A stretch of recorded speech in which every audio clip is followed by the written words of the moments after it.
Assalamualaikum warahmatullahi wabarakatuh. Sahabat sejuta kisah, kembali lagi kami hadir menjumpai Anda. Seperti biasa kami akan menyuguhkan cerita-cerita misteri yang menarik untuk Anda simak.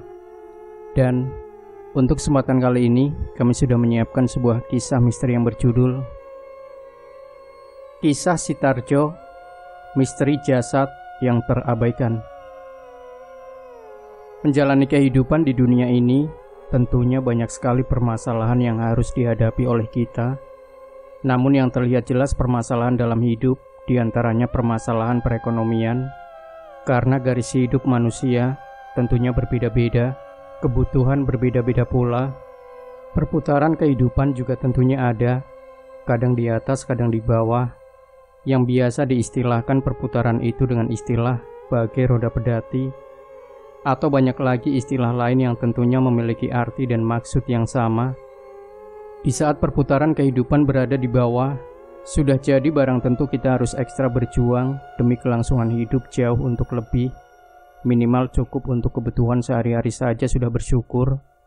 Dari penuturan tersebut, Sitarjo akan bercerita tentang dua orang yang harus memutar haluan dalam mencari nafkah. Dua orang tersebut bernama Bahar dan Joy, warga kampung yang masih berada di daerah Riau.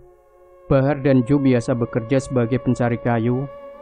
Selain bekerja sebagai petani, kebanyakan warga kampung. Namun pada masa itu, para pekerja kayu dihadapkan dengan permasalahan yang memang bertentangan dengan hukum yang berlaku di negara kita, yaitu illegal logging. Dengan demikian, Wak Bahar juga yang lainnya mendapat kesulitan untuk memenuhi kebutuhan hidupnya. Memutar otak bagaimana caranya untuk memenuhi kebutuhan itu. Akhirnya mereka beralih ke berbagai macam pekerjaan lain yang penting bisa menghasilkan uang untuk menghidupi keluarga. Kembali ke Wak Bahar juga turut mengalami masa sulit hingga ia memutuskan untuk mencari burung-burung liar yang bernilai tinggi yang berada di dalam hutan, di hutan yang dekat perkampungannya, bahkan hingga masuk ke dalam hutan rimba yang jauh.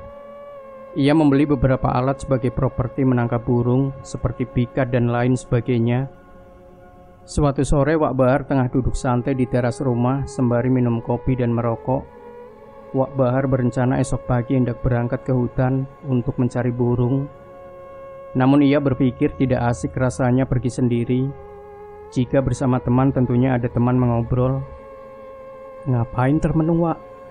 Bahaya, nanti kerasukan." Di saat Wak Bahar tengah berpikir siapa gerangan yang bisa diajaknya masuk hutan mencari burung, tiba-tiba saja ia mendengar seseorang menyapanya. Wak Bahar memalingkan wajahnya dan memandang ke arah suara, dan ternyata itu Joy, tetangga depan rumahnya yang hendak pergi ke warung membeli rokok yang tak jauh dari rumahnya. "Kamu rupanya." "Tak adalah Ju, aku ini sedang berpikir. Besok pagi aku masuk hutan, tapi tak ada teman." Demikian ucap Wak Bahar kepada Jo. "Oh, kalau tidak sama aku saja. Aku juga sedang tidak ada kerja," jawab Jo sekaligus menawarkan diri untuk pergi ke hutan bersama Wak Bahar. "Rencananya ke hutan mana, Wak? Soalnya hutan di dekat sini sudah susah," sambung Jo lagi menanyakan rencana tujuannya. "Kita pergi ke hutan dekat perusahaan saja, Jo. Mungkin di sana masih banyak burung," jawab Bahar. "Oke lah, Wak. Jam berapa besok pagi kita berangkat?" tanya Jo. "Kalau bisa kita berangkat pagi-pagi betul, Jo. Jadi kalau di hutan itu tidak ada burungnya, kita bisa pindah ke hutan lain," jawab Wak Bahar, dan akhirnya mereka sepakat esok pagi berangkat. Keesokan paginya, sesuai dengan janji selepas melaksanakan ibadah sholat fardu subuh, mereka berangkat. Dengan perbekalan diperkirakan cukup untuk beberapa hari. Mereka berdua berangkat menggunakan pompong kecil milik Wak Bahar, karena di daerah kampungnya merupakan daerah gambut dan perairan. Tentunya transportasi dominan menggunakan pompong dan speedboat saja. Singkat cerita, jam 7 mereka tiba di tujuan. Setelah menambatkan pompong pada sebatang kayu kecil di pinggiran sungai, mereka mulai melangkah masuk ke dalam hutan dengan pepohonan yang besar dan rapat. Mereka terus berjalan di sela-sela pepohonan. Tak jarang kaki mereka tersandung akar-akar pepohonan yang tersembul di atas permukaan tanah, ciri khas di area hutan gambut. Setelah dirasa cukup jauh, mereka berhenti dan istirahat sejenak. Lalu Wak Bahar mengeluarkan peralatannya seperti pikat serta musik alat pemancing burung. Namun setelah beberapa saat alat itu dibunyikan, tidak ada terdengar jawaban dari burung-burung di hutan yang biasanya jika musik suara burung itu dihidupkan, maka akan dijawab oleh burung yang ada di hutan itu jika memang di area hutan itu ada burungnya. Tak ada burungnya di sini agaknya, Jo, ucap Wak Bahar kepada Jo dengan nada sedikit putus asa. Iya, Wak. Sepertinya tak ada tanda-tanda keberadaan burung di sini. Mungkin karena tak ada pohon yang sedang berbunga atau berbuah, jawab Jo dan berpendapat jika burung-burung itu tidak ada dikarenakan tidak adanya pepohonan yang sedang berbunga serta berbuah. Wak Bahar sejenak hanya diam. Ia menghela nafas berat, lalu ia berkata, "Bagaimana kita pindah saja ke hutan lain, Jo? Kita ke hilir aja ya." Wak Bahar memberi usul untuk pindah ke hutan lain di hilir, yakni lebih dekat dengan kampung mereka. "Terserah Wak aja, aku ngikut," jawab Jo singkat. Lalu tanpa berbasa-basi mereka mengemasi barang-barang dan kembali menuju pompong di pinggiran sungai. Dengan sedikit rasa kecewa, mereka berdua kembali melakukan perjalanan dengan menyusuri sungai. Namun kembali yang namanya rezeki tentunya sudah ada yang mengatur. Kita sebagai manusia hanya berusaha. Demikian hati Wak Bahar berpikir menyenangkan hati. Wak Bahar bersama Jo terus menelusuri sungai. Pandangan matanya melihat ke kiri dan ke kanan, melihat area hutan yang mungkin banyak burungnya, hingga tiba di suatu sungai yang bertemu dengan sebuah parit kecil yang mengarah masuk ke dalam hutan. Di persimpangan antara sungai besar menuju masuk ke bagian parit kecil dengan luas kira-kira 3 meter itu, di kiri dan kanannya terdapat pohon dengan ukuran lumayan besar dan rimbun, sehingga kedua cabang dahan pohon itu menyatu hingga membentuk gerbang gapura alam yang bernuansa mistis. "Jo, berhenti di sini sebentar. Sepertinya ada parit masuk ke dalam," ujar Wak Bahar meminta untuk berhenti kepada Jo, karena saat itu Jo yang mengemudikan pompongnya. Setelah berhenti tepat di persimpangan parit itu, sejenak mereka memperhatikan situasi di area tersebut. Lalu Wak Bahar berkata, "Jo, sepertinya di hutan parit ini jarang dimasuki orang, karena jalan masuknya banyak semaknya," ucap Bahar ke Jo. "Iya, Wak, sepertinya begitu. Mungkin sudah lama tak dilewati orang. Bagaimana, Wak, kita masuk ke sini?" jawab Jo. "Ayolah, mudah-mudahan banyak burungnya di sana," ujar Wak Bahar semangat. Lalu akhirnya mereka sepakat untuk memasuki parit itu. Wak Bahar yang duduknya berada di haluan pompong mengeluarkan golok dari sarungnya yang ia ikat di pinggang untuk menebas ranting-ranting kayu di area masuk ke dalam parit itu. Setelah dirasa cukup, perlahan mereka masuk dengan pompongnya. Di saat melintas di bawah pohon berbentuk gerbang masuk parit itu, Wak Bahar seperti mendengar suara bisikan, "Ayo masuk, dan tolong aku." Sontak Wak Bahar terkejut. Ia palingkan muka ke kanan dan ke kiri, lalu ia bertanya ke Jo, "Jo, kamu ngomong apa?" Demikian tanyanya ke Jo. Wak Bahar pikir Jo yang telah berbisik kepadanya. Mendapat pertanyaan dari Wak Bahar, Jo merasa bingung dan menjawab, "Apa, Wak? Ngomong apa? Aku nggak ngomong," ucap Jo sembari tersenyum, menganggap Wak Bahar lucu. Bahar terdiam mendengar jawaban Jo yang mengatakan jika ia tidak berbicara sama sekali. Padahal Bahar sangat yakin ketika masuk parit melintas di bawah pohon tadi, jelas ada yang berbicara dengan berbisik. Bahar dan Jo terus masuk menyusuri parit itu, yang diyakini mereka jika parit itu sudah sangat lama tidak dimasuki orang, hingga tiba di dalam hutan yang rapat dengan pepohonannya yang besar. Mereka memutuskan untuk berhenti dan menambatkan pompongnya pada sebuah batang kayu di pinggiran parit tersebut. "Kita berhenti di sini aja, Jo. Siapa tahu banyak burungnya. Karena aku lihat banyak pohon yang berbunga dan berbuah. Mestilah banyak burungnya," ujar Bahar ke Jo. "Iya, Wak, tapi tak ada nampak burung kayaknya di area sini," ucap Jo, karena saat itu ia tak melihat atau mendengar suara burung di tempat itu. "Iya pula ya. Kera pun tak terlihat di sini. Tapi ya kita coba saja dulu, Jo," sambung Bahar ke Jo. Lalu mereka berdua turun dari pompongnya, mulai memasuki hutan nan belantara itu. Jo lebih dulu berjalan memasuki hutan. Maklumlah, Jo jauh lebih muda dari Bahar. Tentunya dari segi fisik lebih kuat berjalan di dalam hutan, sementara Bahar dengan tertatih berjalan mengikuti Jo.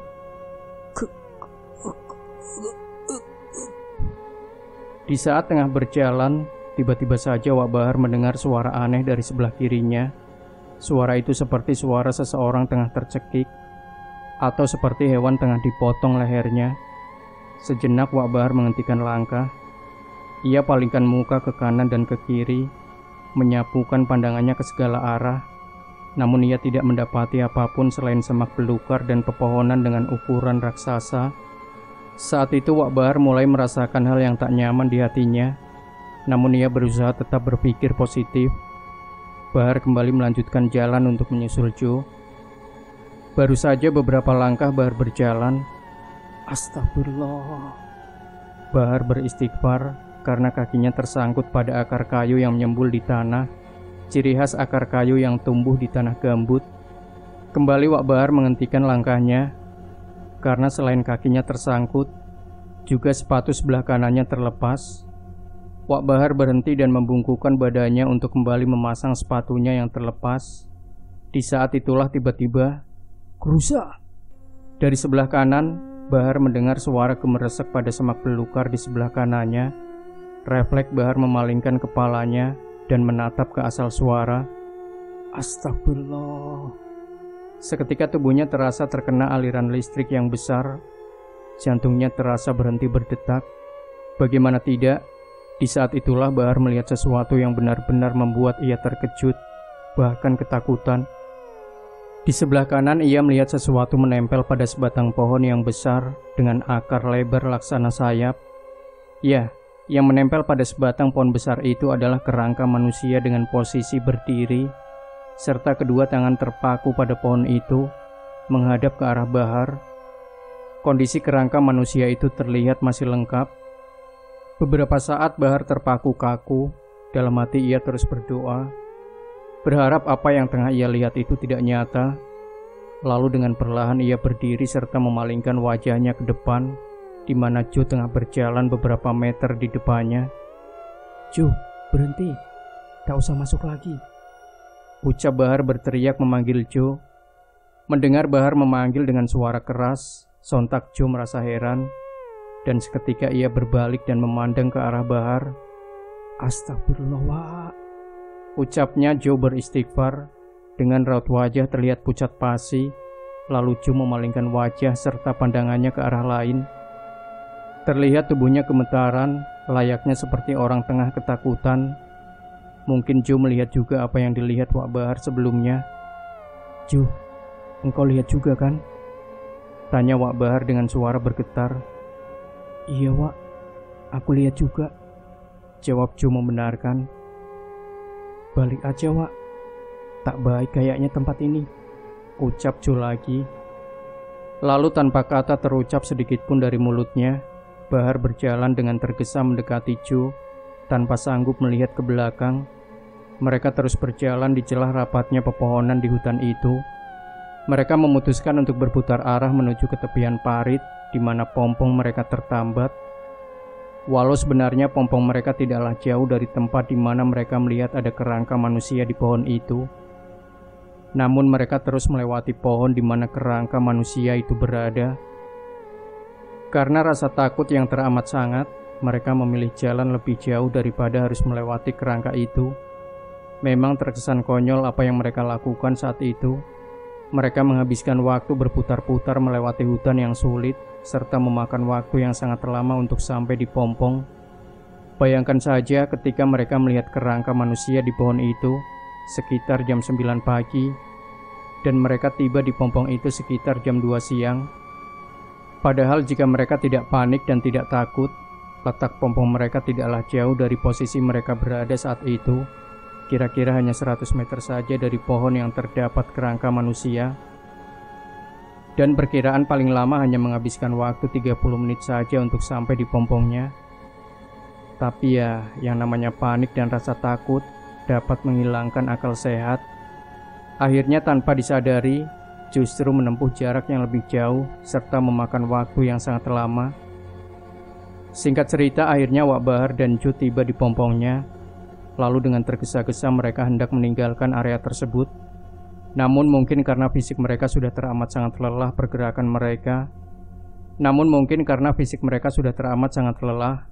pergerakan mereka sangatlah lambat karena sulitnya jalur parit itu. Karena memang parit itu sudah sangat lama tidak dilalui oleh manusia, sehingga banyak semak belukar serta dahan-dahan kayu yang tumbuh di sepanjang parit menjulur ke bagian parit. Dengan demikian, pompong mereka berulang tersangkut pada dahan kayu atau semak belukar. Di perjalanan keluar dari parit itu juga ternyata, selain sulit karena banyak hambatan, mereka terus mendapat gangguan dari hal yang tidak terlihat oleh mereka. Ketika baru saja beberapa meter meninggalkan tempat itu, Wak Bahar dikejutkan oleh suara-suara bisikan-bisikan tidak jelas, serta teriakan-teriakan dari dalam hutan. Suara bisikan serta teriakan itu seperti seseorang yang meminta tolong. "Tolong! Woi, jangan pergi. Tolong aku, woi." Tiba-tiba saja Joy mengurangi kecepatan pompongnya, bahkan nyaris menghentikannya. Tentu saja hal itu mengundang pertanyaan dari Wak Bahar. "Ada apa, Ju? Kok berhenti?" tanya Wak Bahar heran. "Wak, dengar nggak barusan? Seperti ada suara berteriak meminta tolong dari hutan," ucap Ju bertanya balik ke Wak Bahar. "Iya, aku dengar, Cu. Tapi jangan hiraukan. Itu bukan manusia. Ayo cepat jalan lagi," ucap Wak Bahar dengan suara setengah berbisik, serta dengan raut wajah terlihat semakin pucat, karena saat itu ia melihat kelebatan seperti manusia dengan bagian wajahnya terlihat hancur, dan berlumuran darah yang terlihat mulai mengering di pinggiran parit, mengikuti pergerakan pompong yang jaraknya ke tepian parit itu, hanya kurang lebih 1 meter saja. Melihat sikap Wak Bahar, Ju seakan mengerti dengan situasi yang terjadi saat itu. Ia tidak bertanya lagi walau mungkin ribuan pertanyaan berkecamuk di dalam hati dan pikirannya. Dengan segera Ju menambahkan laju pompongnya, ingin segera tiba di hulu parit itu. Di perjalanan keluar parit, tak jarang Ju dikejutkan dengan suara-suara memanggilnya, atau hanya suara jeritan meminta tolong. "Ju, cepatlah sedikit bawa pompongnya. Lambat betul engkau ini," ucap Bahar ke Ju agar menambah kecepatan pompongnya. Karena sungguh Bahar sudah merasa sangat takut dengan situasi di hutan itu. Wak Bahar memang bukan hanya mendengar suara-suara misterius saja, melainkan penampakan dengan perwujudan mengerikan di sepanjang tepian parit yang mereka lalui. Ju menambah kecepatan laju pompongnya hingga mesin pompong itu terdengar sangat kuat meraung memecah keheningan di hutan tersebut. Entah sudah berapa lama melakukan perjalanan, namun mereka belum juga tiba di hulu parit kecil itu.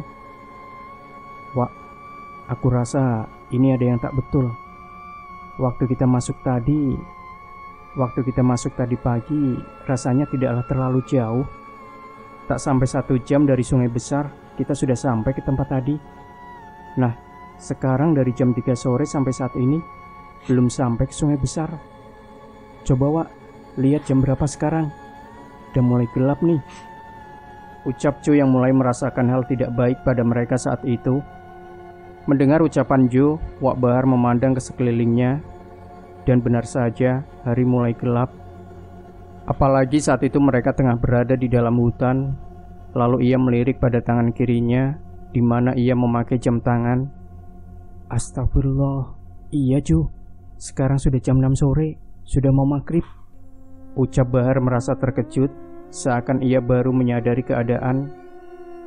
Sesaat Wak Bahar termenung, seakan tengah berpikir keras, lalu ia berkata kepada Ju, "Ju, matikan mesin sebentar," ucapnya memerintahkan agar Ju mematikan mesin pompongnya. Saat itu Ju yang mulai dirasuki rasa takut, tidak banyak tanya. Ia menuruti perintah Wak Bahar mematikan mesin pompongnya. Wak Bahar menundukkan kepala sembari menadahkan kedua telapak tangannya. Wak Bahar berdoa.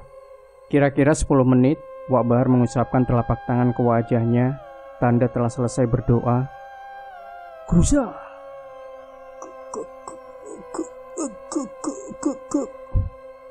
Tiba-tiba saja terdengar suara gemerasek dari segala arah, seakan sesuatu dengan jumlah banyak serentak mendatangi Bahar dan Ju. Ju, cepat hidupkan pompongnya. Setengah berteriak, Bahar memerintahkan Ju untuk menghidupkan pompongnya. Dengan panik Jo mengengkol pompongnya, namun Jo semakin panik karena pompongnya tak juga hidup.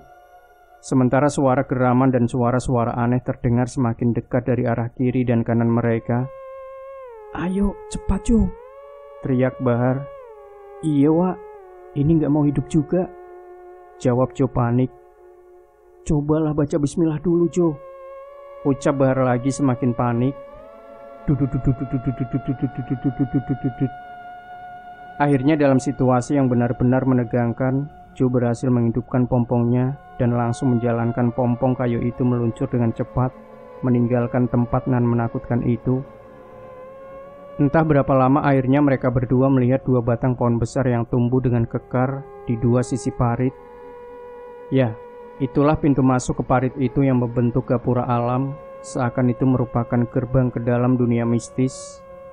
Jo semakin kencang melajukan pompongnya, karena secercah harapan telah nyata di hadapannya. Sementara Bahar terus berzikir memohon perlindungan dari Yang Maha Kuasa, karena sepanjang perjalanan keluar, ia terus melihat penampakan-penampakan menyeramkan dari makhluk-makhluk gaib hutan itu. Bahkan tak jarang tangan-tangan makhluk itu menggapai berusaha menarik tubuhnya. Dengan kecepatan tinggi, akhirnya mereka dapat melewati gerbang parit itu. Tanpa menoleh kembali ke arah belakang, mereka terus melaju. Sempat mereka mendengar dari arah belakang suara jerit tangis meminta tolong. Namun Bahar dan Jo terus melaju menuju pulang. Singkat cerita, kira-kira jam 11 malam Bahar dan Jo tiba di rumahnya. Tanpa banyak berbicara, mereka pulang ke rumah masing-masing. Namun, ketika baru tiba di pelataran rumah Wak Bahar, sempat ia berkata kepada Jo, "Jo, apa yang kita alami tadi, jangan kau cerita-cerita ke orang lain ya. Biar saja ini jadi rahasia kita." "Iya, Wak," jawab Jo singkat tanpa bertanya apa alasan Wak Bahar merahasiakan hal itu. Lalu mereka masuk ke rumah masing-masing. Setibanya di rumah, istri Wak Bahar terkejut melihat suaminya tiba-tiba pulang malam hari. Karena sebelum berangkat, Wak Bahar mengatakan jika ia akan manda hingga beberapa hari. Setelah bebersih diri, Wak Bahar langsung istirahat hendak tidur, karena ia benar-benar merasakan sangat lelah. Namun sudah beberapa saat ia berusaha untuk tidur, Wak Bahar tak dapat juga terlelap tidur. Pikirannya terus terbayang dengan apa yang ia alami tadi di hutan. Hingga terdengar adzan subuh dari masjid, barulah ia merasakan kantuk dan tertidur. Demikian sahabat Sejuta Kisah, jangan lupa tinggalkan komentar Anda, like, share video ini, subscribe channel Sejuta Kisah, dan nantikan kembali cerita-cerita misteri terbaru dari kami. Wassalamualaikum warahmatullahi wabarakatuh.